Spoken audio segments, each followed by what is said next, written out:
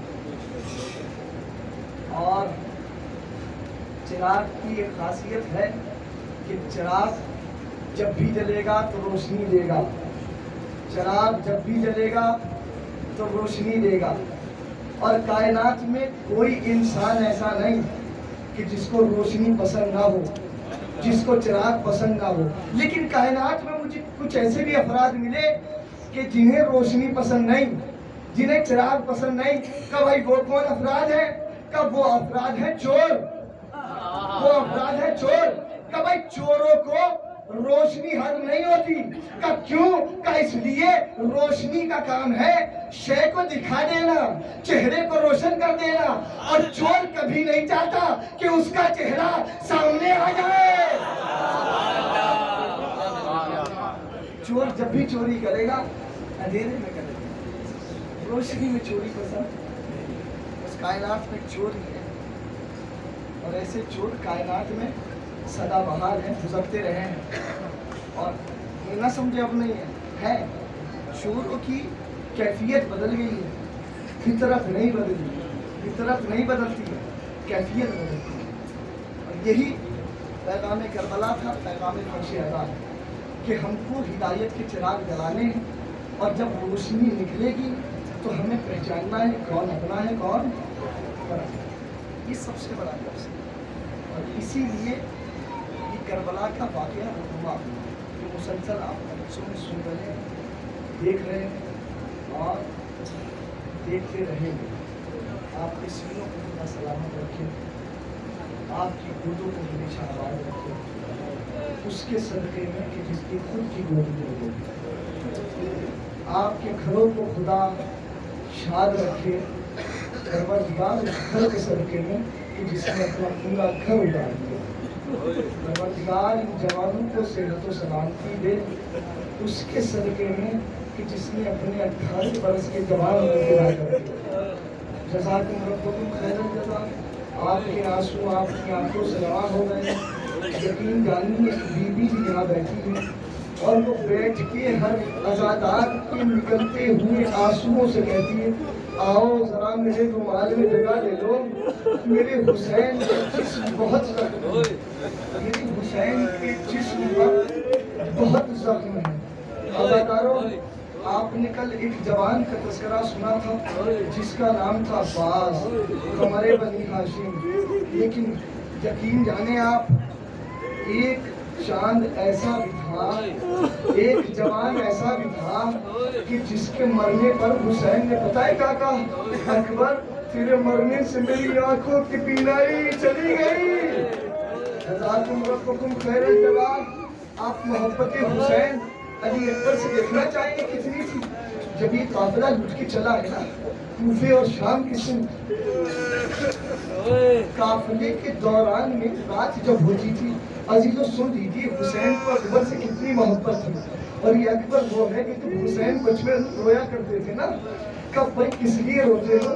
کہ اس لیے روتا ہوں مجھے نانا کی بہت یاد آتی ہے، تو اللہ نے دیکھا میرا حسین اپنے نانا کے بغیر زندہ نہ رہے گا، حسین کے لیے اللہ نے ایک بچہ پیدا کیا حسین کے یہاں، جس کو حسن علی اکبر سے نوازا، عباس جیسا بھائی دیا۔ دیکھیں گے آپ کتنی محبت تھی حسین کو۔ قافلہ جب درمیان میں رات کو رکا کرتا تھا تو یہ حسین ابن علی کا سر ایک صندوق میں بند کرتے تھے، اور رات کو صندوق کو تالا لگا کر سلایا کرتے تھے۔ ہولی نے جب ایک رات کو حسین کا سر صندوق میں رکھا اور رکھنے کے بعد بند کیا، بند کر کے سو گیا، صبح جب بیدار ہوا تو اس نے نوکے سینہ پہ چڑھانے کے لیے حسین کا سر جس صندوق میں تھا اس صندوق کو کھولا، کھولنے کے بعد دیکھا حسین کا سر نظر نہیں آتا، حسین کا سر نظر نہیں آتا، بس کچھ نہ کیا، ایک تازیانہ اٹھایا اور سید سجاد کا رخ کر لیا، تازیانہ سید سجاد کے پشت پر مارا، مارنے کے بعد کہا سید سجاد تیرے بابا کا سر کہاں ہے؟ تیرے بابا کا سر کہاں ہے؟ سنو گے عزیزو، سید سجاد نے ہتھکڑی بیڑی کو سنبھالا، سنبھالنے کے بعد کہا او نہیں، اکبر کا سر ہے، جس میں اکبر کا سر ہے، ہولی نے سر کھولا، کیا دیکھا؟ اکبر کا سر نیچے، حسین کا سر اوپر، اے میرے جوان اکبر، اے میرے راجا، تیری جوانی کو کیسے وہ قائم کہ قیامت لگ گئی، سیالت الذین ظلموا ایام الہی جہرا وابیہا وبعدہا والسر المستودع وہ بتا رہے ہیں مقصد حسین کا، ہم سب کو بتا رہے ہیں، پڑھ کر نماز شہ کی مجلس میں آ رہے ہیں، بڑھتا جا رہا ہے مقصد حسینی۔ حسین کہتے ہیں بیٹا نظر نہیں آتا، حسین کہتے ہیں بیٹا نظر نہیں آتا، کہاں ہے گھر کا اجالا نظر نہیں آتا، حسین کہتے ہیں بیٹا نظر نہیں آتا، سر کی لاش پہ لے کر چلو مجھے فضا،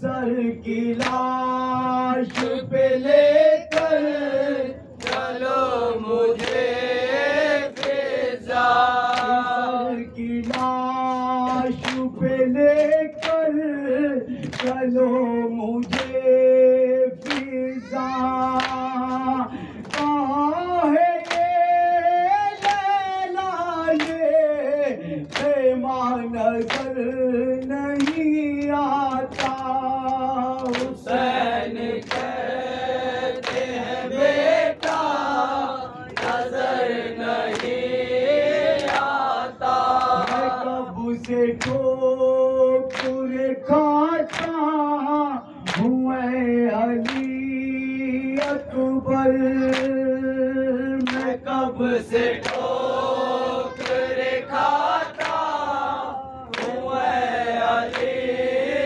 اکبر، میں کب سے ٹھوکر کھاتا ہوں اے علی اکبر، ضعیف باپ کو راستہ نظر نہیں آتا، حسین کہتے ہیں بیٹا نظر نہیں آتا، حسین کہتے ہیں بیٹا نظر نہیں آتا، تیرا باپ نے شبر سنائی ہو لوری،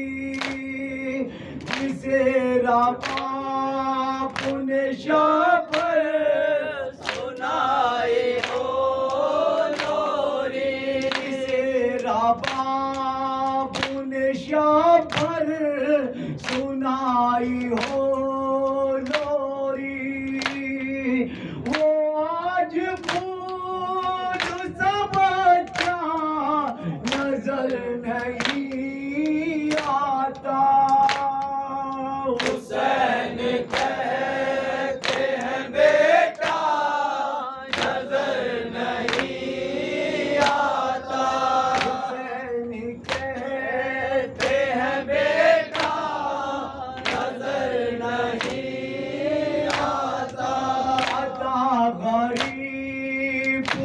کتنی رسول کی بیٹی عطا غریب ہے کتنی رسول کی بیٹی عطا غریب ہے کتنی رسول کی بیٹی ہے قبر دھوپ میں سایہ نظر نہیں آتا حسین کہتے ہیں بیٹا نظر نہیں آتا حسین کہتے ہیں بیٹا نظر نہیں